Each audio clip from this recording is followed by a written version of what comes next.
I'm Jess Martinez. I'm from Santa Fe, New Mexico. I was actually born in San Diego, but anyone asks me, I'm from Santa Fe, New Mexico. That's the city of faith. It's a little breeding ground down there as far as fighters. It's almost a mecca, I feel, for MMA and mixed martial arts. On both scenes of Jiu-Jitsu and wrestling, I've competed countless times. I mean, wrestling, just through high school, I know I had at least 300 matches, almost around there. And then as far as Jiu-Jitsu, I've been around the scene for sure. But yeah, I've competed in MMA as well, had 6 pro fights, had 7 amateur fights, so yeah, it's been a good journey, that's for sure.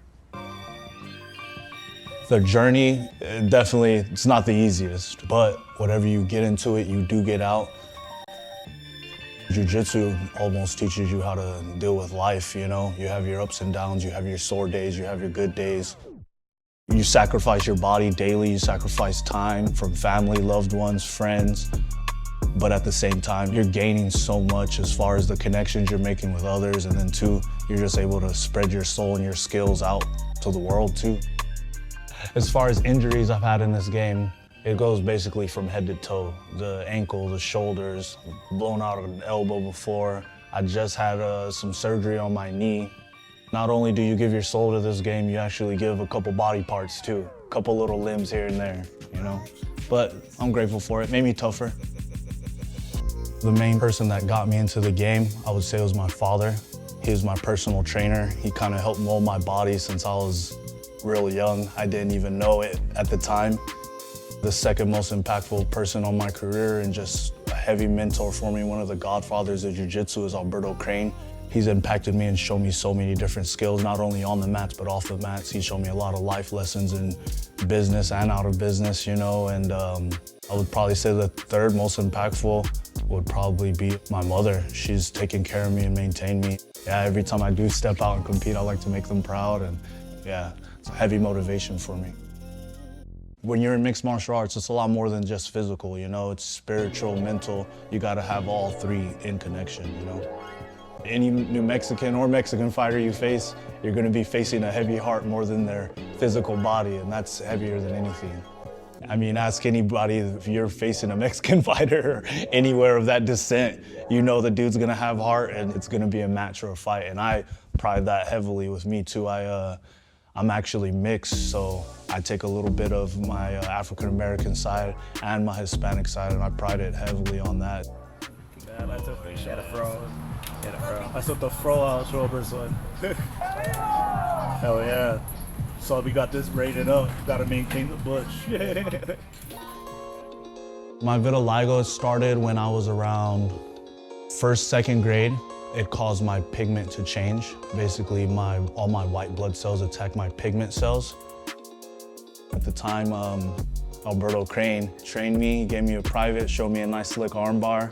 I took those skills back to New Mexico and I was able to defend myself with kids kind of looking down on me.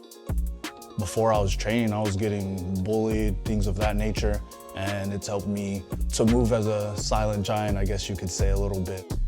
I know what I'm capable of, so I've never had to talk much and stuff, and then with being able to compete, I've always been able to show it, so it's awesome. I've never been a very talkative person, so to be able to express myself through martial arts, it's always been awesome for me. As far as the vitiligo goes, well, I wasn't full white until I was a freshman in high school. They gave me about a tube this big. Each tube, I think, cost about $100, $150. I wasn't paying the bills back then, I was a kid.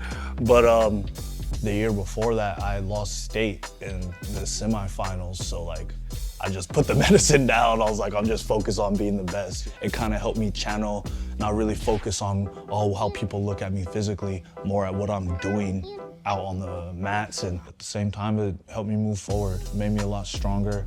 Yeah, the Jiu-Jitsu almost helped me put that to the side, not even really pay attention to it, you know?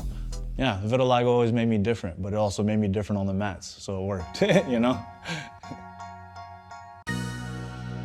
To have a black belt around my waist after all these years means my work has almost just begun, but it almost solidifies the work that I have put in. It always felt like I almost had a limit or a roof over me, and now it feels like that's kind of eliminated, and now I just gotta see how far I can take it as far as pushing my limits, you know? makes me walk a little bit more confidently, for sure, with what I do. It's surreal, feels good though, I love it. Legacy Brazilian Jiu-Jitsu to me is being able to get the chance to continue a lineage. My professor is one of the originators of American Jiu-Jitsu and just Jiu-Jitsu in America. He brought this over, and to be able to continue this lineage and be able to see it grow, it's been an honor so far, and to be a part of it, being able to push generations on and being able to put that lineage and lay it down in foundation, you know?